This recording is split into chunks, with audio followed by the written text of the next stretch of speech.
The creek had frozen 2 inches thick overnight, and Cora Bennett broke it with her fists. Not a rock. Not the back of the hatchet sitting right there on the bank. Her fists bare, wrapped in nothing but the cold itself, because she needed to feel the exact moment the ice gave, needed to know how solid it was beneath before she reached in. Her knuckles split on the third blow. She didn't look at them. She spread her fingers wide under the dark current and waited. 3 days ago, she had stood in the square at Blackwood while Harold Greaves read the charges aloud. Misappropriation of the Winter Fund. Her name in his mouth like something rotting. Julian had stood beside his father and not looked at her once. Not once. The crowd had parted when she walked through them, not to let her pass, to keep her from touching them. She had walked north. What else was there? The fish hit her palm cold and quick. She closed her hand. Above her on the rock shelf that jutted 40 feet over the creek bed, a man stood with a long-barrel rifle aimed at the space between her shoulder blades. She had heard him the moment she came around the bend, the scrape of a boot heel on granite, the particular way sound dropped flat against stone in this cold. She did not turn around. If he meant to shoot her, she'd already be dead. Men who intend to shoot don't wait around to watch first. She pulled the fish out, struck it once against the ice shelf, and set it on the bank. The hatchet she'd taken from the widow Pruitt's woodpile, in exchange for 3 months of mending, she'd left a note which maybe didn't matter now, but mattered to her, was lodged in a pine stump 10 feet away. She crossed to it, worked it loose, and turned to the nearest standing timber. Lodgepole. Dead 3 seasons dry to the core. She read the grain the way her father had taught her, running her thumb along the bark until she felt where the wood wanted to split and set the blade. The first strike rang across the canyon. The man on the ledge did not fire. She worked for an hour. Not wild, deliberate. Every cut placed.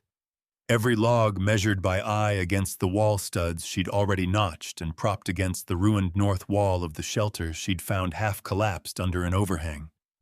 The chinking between the logs had fallen to rot.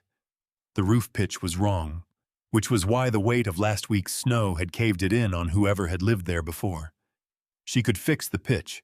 She'd need to split the ridge beam lengthwise first, then sister it with. The man had come down off the ledge without her hearing him, which was not easy, and meant he'd been doing it a long time moving through country like this. He stood at the edge of the tree line, rifle still up but angled low now. Not aimed. Held. He was large in a way the cold made larger, the kind of size that came from actual work, not threat. His face was wrapped to the eyes in a dark wool scarf. The eyes themselves were still. Cora drove the hatchet into the stump, pulled off her coat, and got back to work. He watched her notch a corner joint. Watched her test it, find it a half-degree off. True shave, it fitted again. Watched her carry timber twice her weight, without adjusting her balance wrong. She didn't look at him. She didn't have anything to say to him. After a while, she heard the snow compress under his weight as he stepped back. Then nothing. When she finally stopped to skin and clean the fish, her hands had gone a deep, ugly red. The sun had dropped behind the ridge. She had 3 wall sections standing, and the ridge beam roughed in. She looked up at the empty ledge. The man had left no tracks she could find past the tree line, like the mountain had folded him back in. She put the fish on the spit and sat close to the fire watching the dark above the creek, and did not wonder what he would do next for more than a breath or two before she stopped. She found the firewood before she found her boots. 3 in the morning, maybe 4, the kind of dark where you can't tell the difference between closed eyes and open ones. Something had pulled her up out of sleep, some shift in the pressure outside the walls. She lay still and listened. Wind. The creak of the new ridge beam settling. Nothing wrong. But she got up anyway. She opened the door, and the cold hit her chest like a flat hand. There in the snow, stacked chest-high against the outer wall, were more split logs than she could have cut in a week. Cedar and pine alternated the way an experienced man does it, cedar for long burn, pine to catch fast. every piece split to the same width. The stack was covered with a flap of bark shingle to keep off new snowfall. She stood in the doorway a long time. Then she went back inside, put water on, and got to work. She had 4 pounds of dried beans, a heel of salt pork, and the second fish she'd pulled through the ice yesterday morning. Not enough for a siege. The road down the only road she'd seen the tracks crossing it 2 days back. 4 horses walking slow the way men walk horses when they're not in a hurry, because they own whatever they're approaching. Julian's men didn't need to rush. They just needed to wait. She was not going to give them the satisfaction of freezing. The coat she'd been wearing when she left Blackwood wasn't built for this altitude. The lining had torn at the left shoulder seam 3 days in, and now she folded cold air against her ribs every time she moved wrong. She'd been saving the problem, thinking about it the way you think about a tooth that needs pulling, turning it over, finding the right moment. Then she found the jacket. It was caught on a low branch above the creek bank, snagged by the collar. Wolfhide, the large kind, stitched together from 4 or 5 pelts, with the heavy cross-stitch of a man who'd learned to sew from necessity and not from patience. One sleeve torn clean from the shoulder. A dark stain across the left side that the cold had preserved but not erased. She unhooked it from the branch and turned it over in her hands. She knew whose it was. She'd seen the size of the man. Back in the shelter, she hung it near the fire to dry and laid out what she had. A sewing kit her mother had given her. 3 needles, waxed linen thread meant for canvas, and the particular knowledge her father had drilled into her at age 9 because he'd said, "A woman alone on the frontier who can't work leather is a woman who dies cold." She worked the seam back together from the inside out. The tear was clean, which made it easier. She reinforced the attachment point with a box stitch that would hold under pulling weight, the kind of load that comes when a man is moving fast through brush and the sleeve catches. She restitched the left side panel, where the original stitching had begun to pull. By the time she was done, the weak points were gone. The jacket was better than new. She folded it, carried it to the creek in the early gray light, and set it on the flat rock where she'd found the bark shingle firewood stack this morning. She went back inside without looking behind her. That afternoon, she heard nothing. The next morning, the jacket was gone. In its place, hanging from a notch in the rock by a strip of rawhide, was a cleaned and dressed snowshoe hare, and below it, wedged into a crack so it wouldn't blow off, a folded square of birch bark. She unfolded it. No words. Just a drawing, rough but clear, the road south with 3 marks across it that could only mean one thing: blocked, watched, held. She folded the bark back along its crease and set it on the shelf above the fire. She already knew about the road. But he didn't know that she knew, and he'd climbed down here in the gray morning to tell her anyway. She picked up the hare and started the fire higher. Outside, the snow kept falling, and somewhere above the tree line in the cold, that had no bottom, the mountain held its silence like a man holding his breath. The storm came without warning, the way the worst things always do. 1 hour, the sky was flat and white and still. The next, the wind came screaming off the eastern face of the ridge like something that had been penned up for months and finally got loose. Cora was at the woodpile when it hit. The force of it spun her sideways, and she went down on one knee in the snow before she caught herself on the stack. A sound above her deep structural wrong, and she turned just in time to see the roof go, not collapse. Go. The whole north section lifted like a hand had reached down and peeled it back, and then the weight of 3 weeks of packed snow came down through the opening and took the east wall with it. The ridge beam she had sistered and braced and trusted held for exactly 2 seconds before the load became too much, and it broke in the middle with a sound she felt in her back teeth. She got inside anyway. What was left of inside. Dug through the fallen timber for the things she needed: the beans, the salt pork, the sewing kit, the hatchet. The fire was buried. She didn't try to find it. She was still digging when she heard the horses. 4 of them. She knew before she straightened up. Julian came through what had been the doorway. He didn't have to duck because the door frame was gone. He wore a good wool coat and tall boots, and the expression of a man arriving to confirm something he already knew.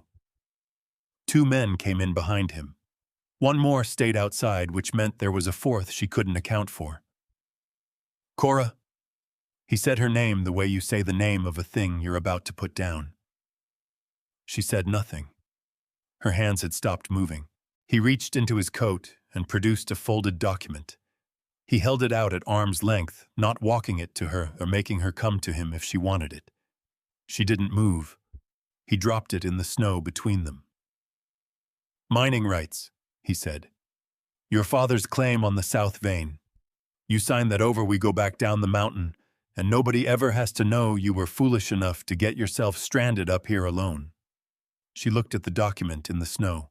He crossed the distance between them in 3 steps, caught her right wrist, and turned her hand palm up. She went rigid but didn't pull back.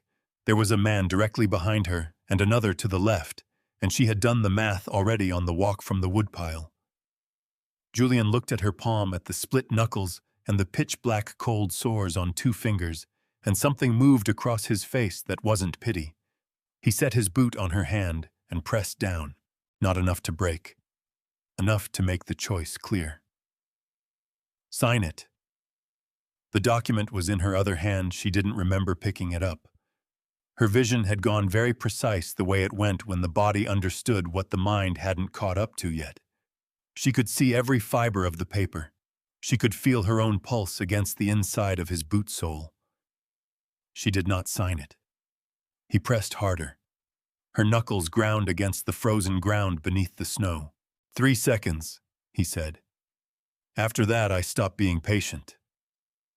One of his men pulled his sidearm and held it loose at his side. Outside, the storm tore at what remained of the walls. The sound of it was enormous and constant, the kind of noise that makes a man feel invisible, like whatever he does here will be swallowed whole by the mountain and never spoken of again. Julian reached into his coat a second time and produced his own pistol. He pressed the barrel to her forehead. The metal was so cold it burned. 2, he said. She heard the hammer draw back, a small sound. Final. The snow outside hissed sideways against the broken walls. Somewhere above them, above everything, the mountain made no sound at all. 1. The shot cracked across the canyon, and Julian screamed. Not the gun at her forehead. Hers. She had pulled it from under the collapsed wall section, with her left hand, the free hand, the one he hadn't thought to watch. In the same motion she twisted her right out from under his boot. The rifle was short, homemade, ugly, built from a snapped cavalry carbine and a length of iron pipe, and she had packed the charge herself 3 nights ago when she still had a roof. She had aimed for the heel because she was not a killer, but she wanted him to remember this day every single time he put on a boot for the rest of his life. Julian went down sideways into the snow, clutching his foot, making a sound no man ever wants another person to hear him make. Cora stood up straight. Her right hand hung at her side, fingers swollen, 2 of them bent wrong. She did not look at it. She looked at the 2 men inside who had both gone very still, in the way that men go still, when the situation has changed faster than their thinking. The one with the drawn sidearm had it halfway up. She watched his eyes go to his boss on the ground, then back to her, then to the empty rifle in her hand. She had 1 shot. She'd used it. They both knew that. She did not step back. Then the light changed. It came from behind the men, from outside, from the broken doorway, a shift in the gray stormlight, as if something very large had moved between the opening and the sky. The man nearest the door felt it before he saw it. His shoulders came up. He turned. Silas Vance stepped through what remained of the wall. He had to angle his shoulders to fit the frame. Snow came with him, driven sideways by the wind, and it swirled around him and kept moving, but he didn't. He stood 6 feet inside the ruin rifle in his right hand, not raised, held down along his leg, casual, the way a man is casual about a thing he doesn't need to think about. His face was uncovered for the first time. The scars ran from his left jaw up through his cheekbone in 3 lines, old and pale against the wind-reddened skin. He looked at Julian on the ground. He looked at the 2 standing men. He looked at the one outside who had come around to the gap in the east wall and then stopped. He didn't say a word. He crossed the floor slowly and came to stand at Cora's left shoulder. Not in front of her. Not between her and the men. Beside her, set back half a step, the way a man stands when he's covering ground she can't cover from where she is. His presence beside her was like a second wall going up. The man with the sidearm looked at Silas. Looked at the rifle, held loose and easy. Looked at the distance between them, and whatever calculation he was running in his head came out the same way twice because he put the gun away. Julian was trying to stand. One of his men got under his arm. He was white around the mouth, and he looked at Cora with something that had changed, not fear exactly. Something worse than fear, the look of a man who had built his whole understanding of a situation on the wrong foundation and just felt it go out from under him. "Get off this mountain," Cora said. It was the first time she had spoken since they arrived. They got. She listened to the horses find the trail down and kept listening until the sound of them was gone under the storm. The wind screamed through the broken walls. The roof was gone, the fire was gone, and her right hand was beginning to tell her things she wasn't ready to hear. Silas turned to face her. Full-on close, nothing between them. He reached up slowly and pulled the scarf down from his face. The scars caught the flat gray light. He stood there and let her look the way a man stands before a verdict. She met his eyes and held them. Outside, the storm tore at the mountain, indifferent to all of it. His cabin was built into the rock face itself, the back wall cut straight from the granite, the front logs fitted so tight you couldn't push a knife blade between them. She hadn't known it was there. 3 weeks on this mountain, and she had walked within 100 yards of it twice without seeing it. That told her everything about how long he had been doing this, the hiding, the watching, the making himself into something, the mountain swallowed up. He got the fire going without speaking. She sat where he pointed on a low bench near the hearth and held her right hand against her chest and breathed through her nose the way her father had taught her to breathe when something hurt badly enough to make you stupid. He brought a tin bowl of water, heated at the edge of the fire, set it on the floor in front of her. Sat back on his heels and waited. She put her hand in the water. 2 fingers were dislocated, not broken. She'd known from the feel of them. She bit down on the inside of her cheek, found the angle, and reset the first one herself. The sound it made was small and definite. Silas's jaw tightened, but he didn't look away. She reset the second one. Then she sat back and let out a long breath and looked around the cabin properly for the first time. Pelts on the walls for insulation. A shelf of tin cans labeled in a small, careful hand. Tools hung in order of size. A cast iron pot, well seasoned, hanging clean. In the far corner, a pile of old burlap grain sacks mended along one side with a heavy cross-stitch in waxed linen thread. She looked at that stitch for a long moment. He had followed her eyes. When she looked back at him, he was watching her with an expression she couldn't fully read, except that it cost him something to hold it. "You should have gone down the mountain," he said. "First week, before the road closed." "The road was watched the first week." He was quiet. "Then I know." The fire popped. Outside, the storm was beginning to lose its top edge, the shrieking dropping toward a low moan. "I told myself," he said, and stopped. Started again, slower. "I told myself you were somebody's wife come up here by mistake. Then I told myself you were a fool who'd be gone in 3 days." He looked at his hands. "I kept telling myself things that weren't true because the true thing was harder to sit with." What was the true thing? He didn't answer right away. When he did, he didn't look up. "That you were the most capable person I'd seen on this mountain in 11 years, and that I had no business thinking anything further than that." She reached out with her good hand and touched the grain sack in the corner, ran her thumb along the mended seam. "I used this stitch. she said, because my father showed me. He said use it for anything that needs to hold under a real load. She looked at Silas. I put it on your jacket because I knew you'd be moving hard through brush. I needed the sleeve to hold. He said nothing. I've been leaving coffee at the flat rock above the lower creek since 2 winters ago, she said. When I was still in Blackwood, before any of this. She watched his face. I came up here in late autumn to check the wolf snares my father left on this ridge. Someone had been dismantling them, carefully so as not to trigger them, taking them apart and stacking the pieces so they could be found. She paused. That takes a long time, longer than it takes to just walk past. Silas's hands had gone still on his knees.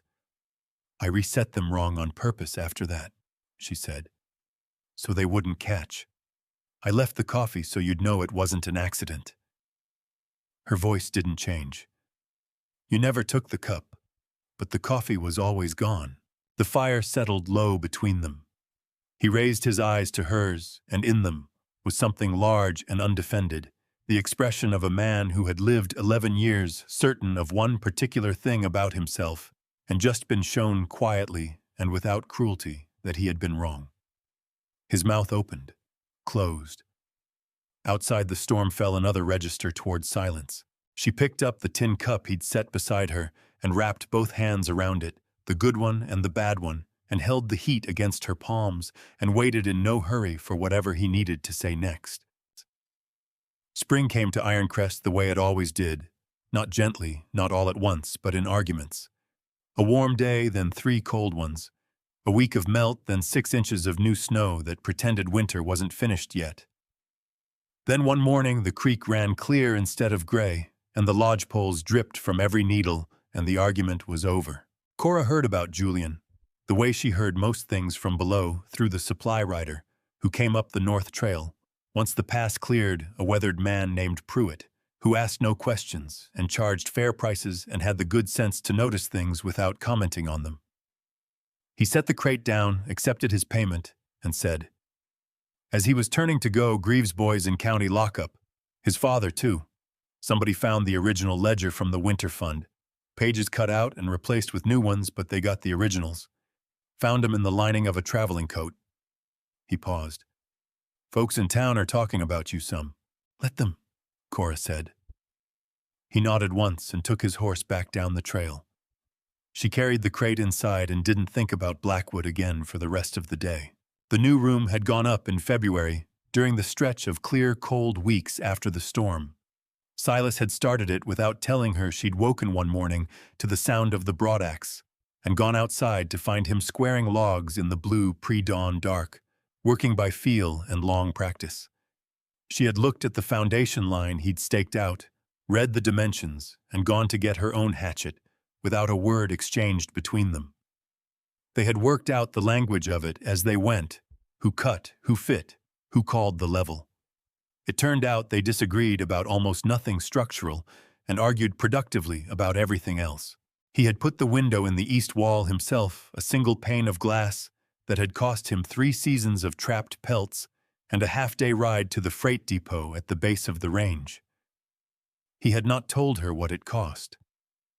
She knew anyway, the same way she knew most things about him now, by reading what he did rather than waiting for him to say it.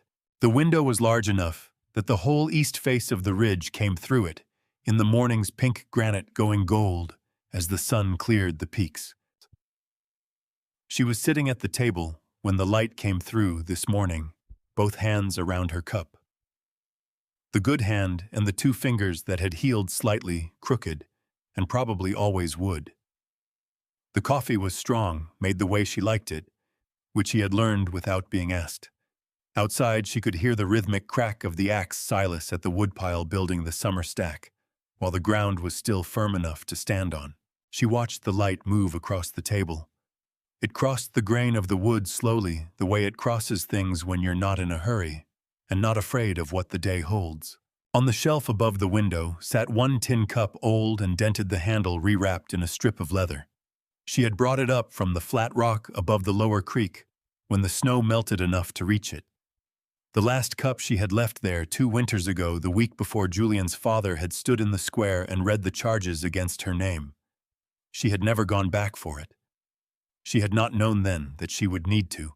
She knew now that she had always been coming here, that the road through Blackwood had only ever been the long way around. The axe outside stopped. She heard his boots on the step, the particular sound of him heavy, unhurried, a man who had stopped moving like prey a long time ago and moved now like something that owned the ground it stood on.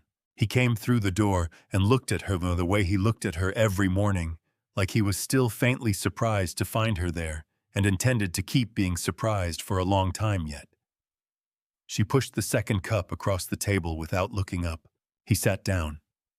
The light came through the east window and lay across both their hands and the table between them, and the mountain held them the way it holds everything it decides to keep, without grip, without condition, simply by being too large and too old to let go of what belongs to it.